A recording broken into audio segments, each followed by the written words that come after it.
Seguimos en vivo poniendo la mañana en camino y lo anunciado nos acompaña y ya le dimos la bienvenida al historiador Leonardo Borges, en este caso acerca de la publicación La historia escondida del Uruguay, publicación que vamos a adelantar, Leo, que ya lo hizo Alejandro en la columna anterior, va a ser parte del próximo Escritores a Manos, eso va a ser el 25 de julio, ¿no? El jueves 25, 4:30. 4:30 en el notariado. El notariado ahí. Va a estar interesante la charla.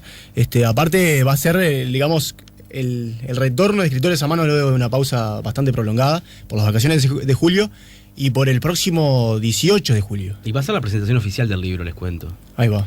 El libro no va a tener presentación, va a ser esta la presentación, hasta octubre en la Feria del Libro. Bien, buenísimo. Y hablando justamente del próximo 18 de julio, que no hay Escritores a Mano por el feriado, entremos de lleno en una mirada historiográfica acerca de esa fecha, Leo. Bueno, el 18 de julio es una fecha que obviamente representa lo que es la jura a la Constitución, la primera Constitución del Uruguay, que es una Constitución que en realidad ha sido golpeada sistemáticamente por muchos historiadores, pero que por ahí, en los años 60, 50, 60, aparecieron una serie de historiadores que empezaron a ver que no era tan mala la Constitución del 30, sino que, de alguna forma, aquellos uruguayos no estaban en consonancia, ni entendían muy bien el concepto de república, ni nada de eso. Entonces, claramente fue utilizada como un instrumento de gobierno por parte del Partido Colorado.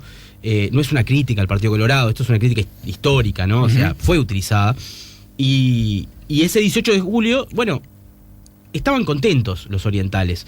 Todas las crónicas hablan de algarabía, de alegría. Se armó un tablado ahí en la Plaza Constitución, en la Plaza Matriz, que en realidad justamente se llama Plaza Constitución por la jura de la primera Constitución, no se llama Plaza Matriz. Ahí se armó un tablado, habían 4 banderas. Ahí recuerdo el libro El País de las Cercanías de Roy Berocay, claro. Cuando el nieto al abuelo le pregunta ¿por qué en nuestra jura de nuestra Constitución hay 4 banderas? ¿No? Está la bandera uruguaya, está la bandera de las Provincias Unidas, está la bandera de Brasil, del Imperio de Brasil, y está la bandera inglesa. Claro. Porque justamente nuestra independencia o nuestro proceso de independencia estuvo obviamente marcado por la Convención Preliminar de Paz. Este 18 de julio es el final de un proceso. Nace una constitución, se constituye un Estado, necesita una constitución para estar constituido.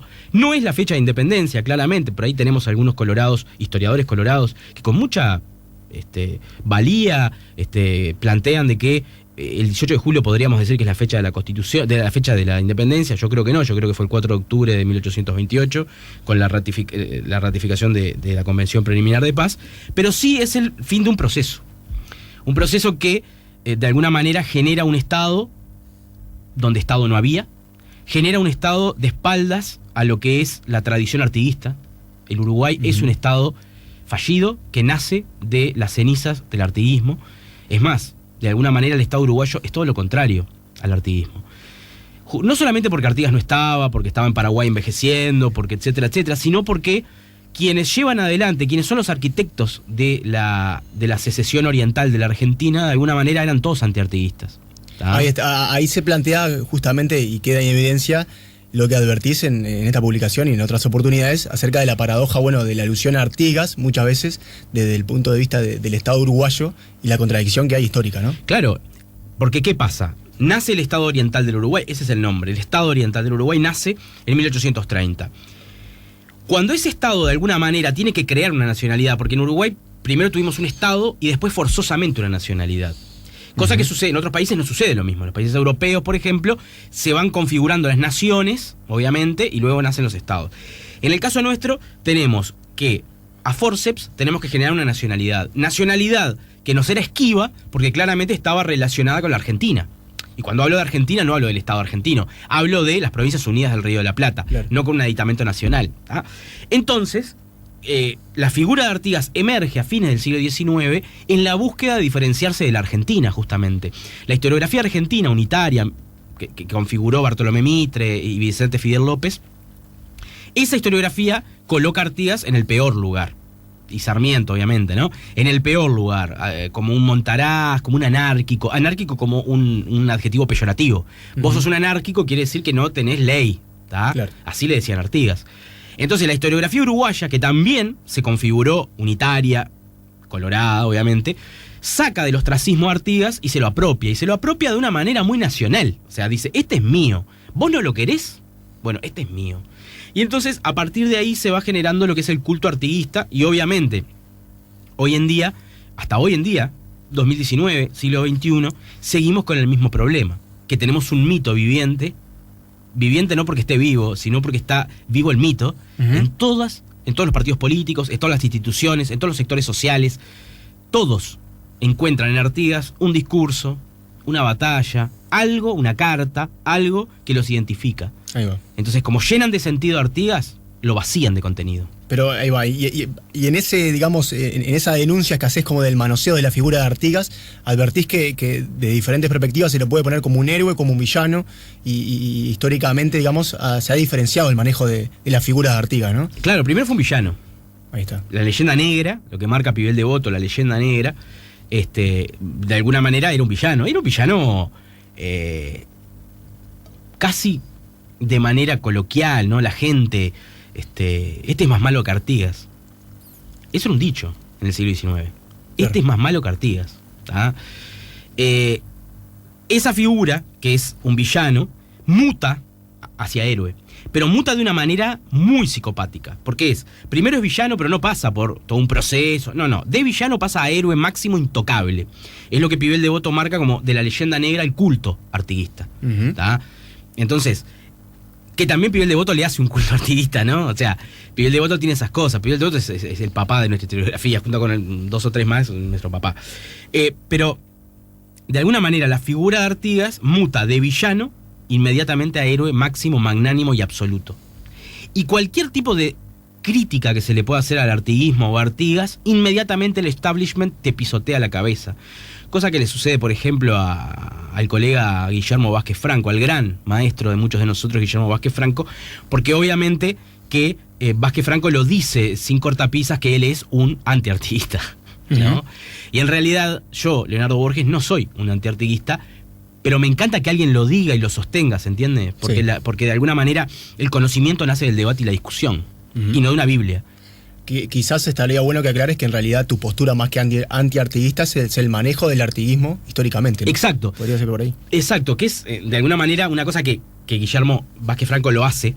Él analiza, ¿no? Yo en este libro obviamente cito un libro bárbaro de él que se llama La historia y sus mitos. También otro libro que es totalmente maravilloso, que es de Carlos Real de Azúa, que es Los orígenes de la nacionalidad uruguaya. Librazo maravilloso.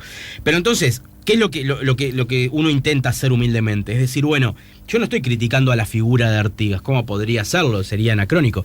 Yo lo que estoy haciendo es tratando de comprender cómo esa figura de interesante centralidad histórica se convirtió en un santo. Y básicamente lo que hacemos nosotros es una especie de hagiografía, de una historia, de una vida de los santos, como se hacía en la Edad Media, de Artigas. Entonces, uno se pone a mirar, y esto lo decía Barrán. José Pedro Barrán escribía en Brecha, qué lujete para Brecha, ¿no? Todas las semanas una nota, que luego fue compilado en 2 libros, que se llama Las brechas de la historia, compilado por mi ex profesor y gran amigo Fernando Pita. Y ahí hay un artículo que está bueno, donde Barrán analiza la figura de Artigas. Entonces dice algo así como: tómese cualquier libro sobre Artigas. Uno escolar, HD, uno liceal, o uno preuniversitario, como puede ser el ciclo artiguista de Brusquera, Melonio, y Reyes Abadí, ¿no? Y uno tendrá a bien darse cuenta de que para todos la revolución es Artigas. Artigas pelea, dicta, es estadista, es caudillo, pero también es político, es todo. O sea, es Muslera, es Matías Vecino y es Suárez. Levanta el centro, cabecea, ataja los penales, hace todo. Entonces ahí es donde Barrán empieza a manejar la idea del Artigas conductor y conducido. Que no existe una persona que no tenga un pueblo atrás. Porque una persona sola no puede hacer una revolución. Yo creo que igual queda medio rengo el concepto de Artigas conductor y conducido. ¿Por qué? Porque el pueblo que Artigas tiene atrás es bastante mudo para la historiografía. Entonces, bueno, puedes vislumbrar, una pregunta que yo siempre me hice es: cuando se va Artigas en 1820, ¿dónde quedan los artiguistas? Si eran mayoría, ponele, ¿no? Claro. El éxodo, 6.000, sí. En una población que en 1830 van a ser 75.000, o sea, en el Estadio Centenario entraban todos los uruguayos. Entonces, eran el 10% de la población, según la mayoría. ¿Dónde están los artiguistas después de Artigas? O sea, hay fragilidades en lo que vos llamás la historia o el relato oficial, ¿no? Claro. Estás advirtiendo eso. Claro. Se va Artigas y se terminó. Perdón. Y se terminó el artiguismo. Y no es así. No funciona de esa manera. Los procesos históricos no funcionan de esa manera. A mí me interesa saber qué pasó con ese pueblo. Claro. A mí me interesa saber si Rivera es un continuador de Artigas. Y sé que con lo que estoy diciendo, mucha gente del otro lado se está arrancando los pelos. Claro. ¿Cómo va a decir que Rivera es un continuador de Artigas? Bueno, yo quiero saberlo, quiero analizarlo, quiero saber si la gente que Artigas abandonó empezó a seguir a Rivera. Parecería que sí. Desde el punto de vista demográfico parecería que sí. Y me gustaría saber también, porque lo abordás, el papel de los partidos políticos en cuanto a la construcción también de mitos y sosteniéndose en la figura de Artigas, cómo, digamos, ahí se reinventa, digamos, la institucionalidad, digamos, y la figura de Artigas, ¿no? Claro. La historia del Uruguay es la historia de los partidos políticos. Ahí está. La santificó Pibel Devoto. Pibel Devoto escribió los partidos políticos en el Uruguay, y a partir de ahí nosotros, la historia, ¿no?, de los partidos políticos en el Uruguay, de ahí en adelante nosotros concebimos la historia del Uruguay como una historia política. ¿Tá? Entonces hablamos de los procesos como civilismo, militarismo, y todo lo dividimos y lo configuramos a través de la concepción de los partidos políticos, que sí es cierto que los partidos políticos de alguna manera son absoluta y totalmente necesarios para una democracia. Nuestros partidos políticos nacieron en un parto dolorosísimo, que es el parto de la Guerra Grande. Claro. Nacen de alguna manera en un proceso que va primero divisas, bandos, todo esto es pibeliano. Todo esto que estoy diciendo es pibeliano. Todo necesita una relectura, pero es divisas, bandos y finalmente partidos políticos con plataforma, con ideas, etcétera, etcétera. Ese parto doloroso obviamente genera dos partidos políticos, que son la dupla de partidos políticos más vieja de la historia del mundo. ¿Tá? No hay otra. Porque el Partido Demócrata en Estados Unidos es de 1824, pero no tenía contendiente hasta 1860, donde aparece el Partido Republicano. Entonces, claro, de alguna manera es la dupla de partidos más vieja. Pero si nosotros, y esto es parte de los mitos, si nosotros configuramos nuestra historia solo desde un punto de vista político partidario, nos estamos olvidando del costado económico, el costado cultural, las mentalidades, nos estamos olvidando un montón de cosas. Y entonces terminamos configurando una historia política, que es lo que tiene el Uruguay. En la cabeza de un adolescente que va al liceo, la historia del Uruguay es una historia política, ¿tá? Eminentemente política. Entonces, ahí también está el mito, ver todo a través de los ojos o los cristales o los lentes de los partidos políticos. Claro. Totalmente. Y ese es un problema. Ese es un problema, de verdad. Sí, claro. Es un problema. Porque terminamos santificando los partidos políticos y los héroes dolientes de esos partidos políticos. Claro. Pero ahí hay que hacer un matiz, ¿no? Porque, o sea, estás, digamos, dándole la importancia a los partidos políticos para el sostén de la democracia y la institucionalidad, pero también cuestionás al abuso del uso de los partidos políticos como gran parte de la historia, ¿no? Claro. Como la historia absoluta de los partidos políticos. Sí, ¿no? sí. Porque eclipsar otros factores, ¿no? Claro, pues fíjate cuando la izquierda de alguna manera logró configurar un relato, ¿no? La izquierda también genera su propia épica. Entonces configuró un relato en lo que es el siglo XIX blanco. Si uno lee a Vivian Trías, a Carlos Machado o a otros escritores de izquierda, uno va a encontrar que, digamos, el revisionismo de izquierda ve con buenos ojos o de forma simpática el siglo XIX blanco. Se identifica con Juan Manuel de Rosas, con Oribe en alguna parte, se identifica con Timoteo Aparicio, con Aparicio Saravia. Y en el siglo XX, con la llegada del vallismo, bueno, se vuelve vallista, la izquierda se vuelve vallista y de hecho hasta hoy en día sigue levantando la bandera del vallismo. Pero lo que hace la izquierda también es configurar algo parecido. Decir, bueno, yo analizo la historia del Uruguay no como vos la analizás, pero no porque cambie los lentes, sino porque yo me pongo del otro bando, ¿se entiende? Si la historia es colorada y unitaria, yo me pongo del bando blanco, ¿tá? Entonces levanto la bandera de Leandro Gómez, por ejemplo, en Paysandú. Claro. Entonces, lo que hago es lo mismo. Sigo generando mitos, que en definitiva son importantes para generar nacionalidad, pero nublan el análisis histórico, si quieres. Claro, ahí en la publicación advertís de un nuevo abordaje. Y me gustaría saber cómo debería ser ese nuevo abordaje historiográfico que estás denunciando, digamos, de las viejas maneras de hacer historia. Bueno, historiografía, mejor dicho. Romper con los mitos. ¿Tá? Tratar de romper definitivamente con los mitos. ¿Tá? Por otra parte, intentar hacer un abordaje más holístico, más integral. por ejemplo, nuestra historia es una historia patriarcal. ¿Tá? Las mujeres no aparecen en nuestro relato. ¿Sabes cuándo aparecen? Solamente cuando son esposas de alguien. Y ahí aparecen. ¿Ah? Rompamos con eso. Tratemos de hacer una historia mucho más integral. Donde las mujeres, porque ¿qué pasa? Hay otra cosa que es muy denigrante para mí. Por ejemplo, uno puede hacer una historia de mujeres notables, ¿no? Eso es denigrante. Porque la historia patriarcal no es de hombres notables. Es de hombres. Que muchos de ellos no eran nada notables. ¿Se entiende? Sí. Entonces, la historia es algo mucho más integral. Por otra parte, nuestra historia es una historia montevideocéntrica. ¿Ah?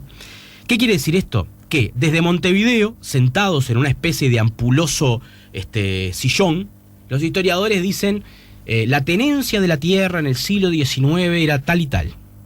El alambramiento generó tal y tal cosa. Pero ¿qué pasa? Si nosotros nos vamos al interior, ¿tá? Nos vamos al Uruguay profundo, y nos vamos a hablar con historiadores de cada uno de esos lugares, uno va a encontrar que hay muchísimas diferencias que hacen caer muchos relatos que tenemos nosotros como absolutos. ¿Se entiende? Uh-huh. Entonces, nuestra historia es montevideocéntrica de la misma forma que la historia universal es europeizante, ¿tá? Es eurocéntrica. Por ejemplo, cuando uno dice, uno va al IPA, al SARPA, lo que sea, y voy a estudiar historia universal. No vas a estudiar historia universal. Vas a estudiar historia de Europa. Y en los momentos en los cuales los europeos invadan África, vas a estudiar África. Pero antes no. ¿Se entiende? Claro. No es historia universal, es historia de Europa. Lo mismo pasa con la historia uruguaya, es historia montevideana. En general, es historia montevideana. Pero, claro, ahí estás, digamos, denunciando un problema epistemológico, o sea... Absolutamente. Totalmente. Que digamos que también surgen estas discusiones a nivel académico dentro de cada facultad, ¿no? Digamos, justamente del eurocentrismo, que todavía nos invade y que no logramos traer otras corrientes, ¿no? Otros paradigmas. Un problema que... A ver, quiero hacer un paréntesis importante. Sí. Yo lo que denuncio acá, lo que escribo acá y qué sé yo, no es una crítica a mis colegas. Ahí está. ¿Qué pasa con esto? ¿Qué pasa? Yo no concibo la historia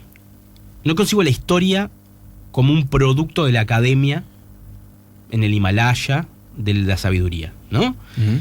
La universidad tiene una particularidad. La universidad está cerrada, es un coto cerrado que no sale y no se abre a la ciudadanía. Yo creo en una historia que se abra a la ciudadanía. Ahí está bueno que lo aclares a eso. Entonces, ¿qué pasa? Perspectiva de la universidad. Claro, muchos colegas están haciendo maravillosos trabajos. Están rompiendo con mitos, Pero ¿qué pasa? La historia oficial sigue siendo oficial y punto. Muchos de esos avances se enteran 4, 10, 15. ¿Se entiende? Uh-huh. Entonces lo que termina pasando es que vos vas a los programas de educación secundaria, por ejemplo, y educación primaria también, y no se condicen con todas estas cosas que estamos hablando. Con el Artigas regional. Hoy, vayamos a buscar un historiador que me diga que Artigas es el héroe del Uruguay. No hay, prácticamente. ¿Se entiende? Uh-huh. Algún fanático, algún loco fanático. Pero en general, los tipos, sí, claro. Héroe regional, federación, confederación, podemos discutir cuál quería Artigas. Pero vos vas a los programas y sigue siendo lo mismo. Es el otro relato. Es el otro relato. El oficial. Claro, que es el que forman nuestros gurises que después salen. Y ese gurí no tiene por qué estudiar historia, quiere estudiar ingeniería. Y se va a estudiar ingeniería. Y se quedó con la visión de Artigas y la visión de la historia uruguaya que dio en el liceo. Claro. Y punto. Y si no tiene ganas de leer, porque no tiene por qué leer historia, se quedó con eso. Entonces lo que termina sucediendo es que muchas veces los avances en historia y las nuevas perspectivas y qué sé yo, quedan entre 4 paredes. Uh-huh. ¿No? Y yo creo que en realidad la historia tiene que dialogar con la gente. Todo el tiempo tiene que dialogar con la gente. Si no dialoga con la gente, entonces ¿para qué la hacemos? ¿Entienden? Es lo mismo que nosotros inventemos una cosa maravillosa, ¿entendés? Inventamos un nuevo bypass y no sé cuánto, pero lo usamos adentro de la universidad. Claro. ¿Para qué lo inventamos? Totalmente. Esto es lo mismo. Estos son lo que estás advirtiendo también es, digamos, avanzar en los proyectos de extensión, ¿no? Que la universidad los tiene, pero quizás potenciarlos más y vincularse más con lo social, ¿no? Con la ciudad. No, y bueno, vamos a discutir los programas de estudio. Ahí va. Vamos a discutir los programas de estudio.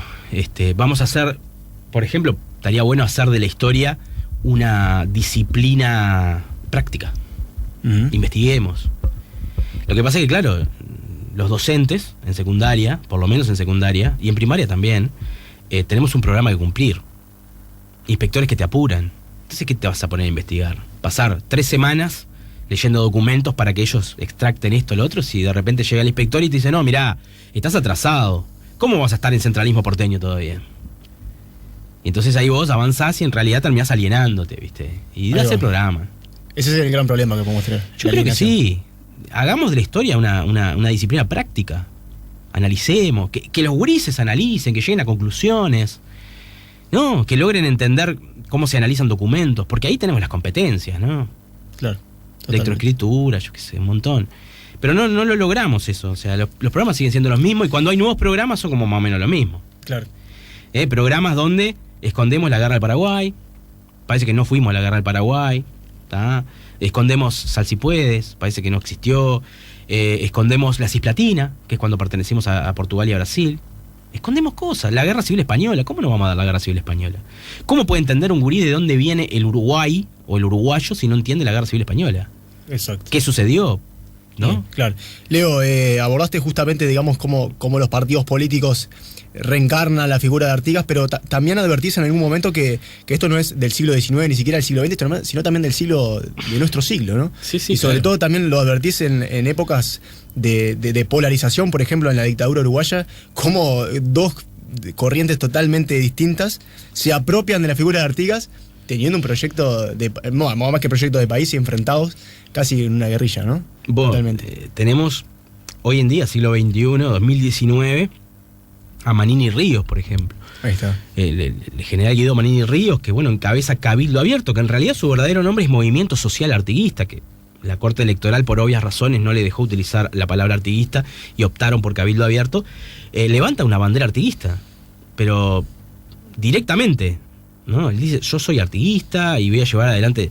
Todavía no he visto el programa de gobierno de Cabildo Abierto y lo espero con ansias. Quiero saber cómo hacen para traspolar las ideas de un hombre que vivió en el siglo XVIII y XIX al siglo XXI, Claro. ¿no? ¿Qué es lo que va a plantear? Pero todavía seguimos en la misma, ¿no? Grupos indigenistas, de repente Mundo Afro, menos, ¿no? Porque recordemos que Artigas nunca levantó la bandera de la abolición, ni mucho menos, nada, cero. Si hay algo que no hizo Artigas es tocar la esclavitud. Claramente tiene una explicación porque las personas que lo seguían y que financiaban la revolución tenían esclavos. Claro. Él mismo tenía esclavos. Pero Se adaptaba a las circunstancias, sin defender a la figura de Artigas en este caso. No, porque sí, claro. claramente los héroes a veces, o sea, machacar a los héroes, anacrónicamente, es eso, ¿no? Es caer en el error de que había determinadas circunstancias y tomar determinadas decisiones. Por supuesto, no es achacable a Artigas en 1811 y 1820. Igual, ya otros lugares ya empezaban Claro. a la abolición. ¿Tá? O sea, digamos, es una discusión sí. que estaba, no importa.